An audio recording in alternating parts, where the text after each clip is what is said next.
Hello everyone, I am Kavya. I am studying MBA third sem in Sri Venkateswara College of Engineering, Bangalore. Today's topic is classification of cost. Introduction to classification of cost and cost classification. Cost classification is essential for effective financial management. It helps business understand their expenses and allocate resources efficiently. Different classifications serve various purposes in decision-making process. Before going to the classification of cost, let us know about the cost meaning. Cost is a expenditure incurred for attribute to the given items. Cost represents the resources that have been most be sacrificed to attain the particular objective. Types of cost or classification of cost. Cost can be classified into fixed and variable categories. Fixed cost remains constant. Variable cost fluctuate directly with changes in the volume. Let us know about the classification according to nature. Direct cost and indirect cost. Direct cost are cost which are identifiable with the product unit or cost center. Indirect costs are not identifiable with the product unit or cost center. Next is classification according to association with product. Product cost. Product cost are those which are traceable to the product and included in inventory values. In a manufacturing concern, it comprises the cost of direct materials, direct labor, and manufacturing overheads. Product cost is full factory cost. Product costs are used for valuing inventories which are shown in the balance sheet as asset till they are sold.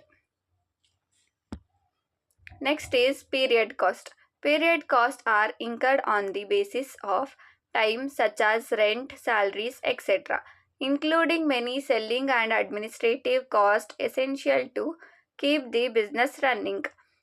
Though they are necessary to guarantee revenue, they are not associated with production. Therefore, they cannot be assigned to the product. Operating versus non-operating cost. Operating costs are essential for day-to-day functioning of the business. Non-operating cost arises from activities not related to core business operation. Distinguish between cost helps in assessing overall business performance. Next, classification of cost for management decision making.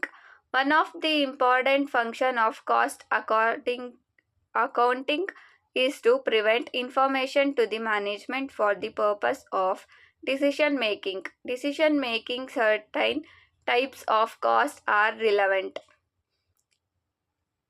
In that controllable cost and uncontrollable cost. Controllable cost, these are costs which can be influenced and controlled by managerial action. Non-controllable cost, these are costs that cannot be influenced and controlled by the specific members of the organization. Controllability of cost is subject to the following factors. Time.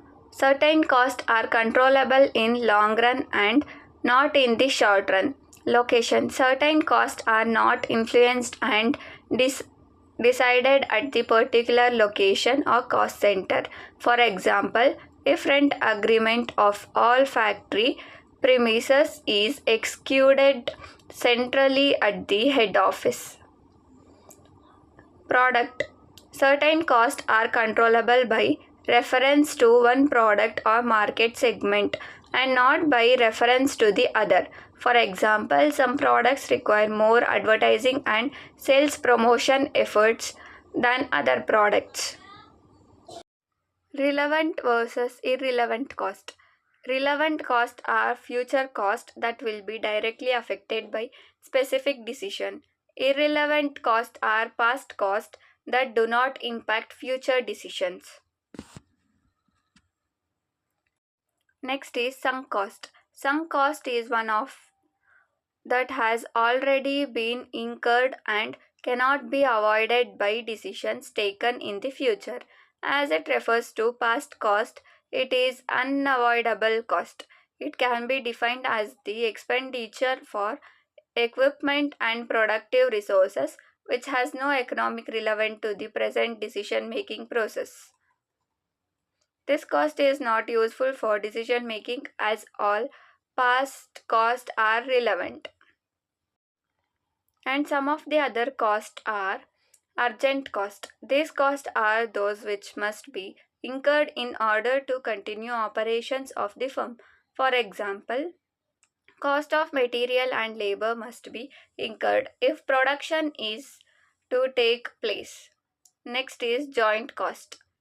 The process of single raw material results in two or more different products. Simultaneously, the joint products are not identifiable as different types of products until the certain stage of production known as the split off point is reached. Next is common cost. Common cost are those costs which are incurred for more than one product, job, territory, and any other specific cost object. They are not easily related with individual products, hence, they generally apportioned. Out of pocket cost. These are costs which entail current or near future layout outlays of cash for the decision at hand. Such costs are relevant for the decision making as this will occur in near future. Out of pocket cost can be avoidable if the particular proposal under consideration is not accepted. Next is avoidable and unavoidable cost. Avoidable costs are those costs which, under given conditions of performance efficiency, should not be incurred. Cost variance which are controllable may be termed as avoidable cost. Unavoidable costs are inescapable costs which are essentially to be incurred within the limits provided for it. It is the cost that must be incurred under a program of business restrictions. Next is classification according to elements. Material cost, labor cost, expenses. Next, classification according to behavior. In that fixed cost, in fixed cost, committed fixed, discretionary fixed cost. In that variable cost and semi-variable cost. Next, classification according to functions. Production cost, administrative cost, selling and distribution cost, research cost, development cost, etc. are the classification of cost or types of cost. Conclusion. Cost classification is vital for budgeting, forecasting, and strategic planning. It enables business to identify areas for cost control and efficiency improvements. Though understanding of cost classification ultimately drives better financial performance. Thank you for watching.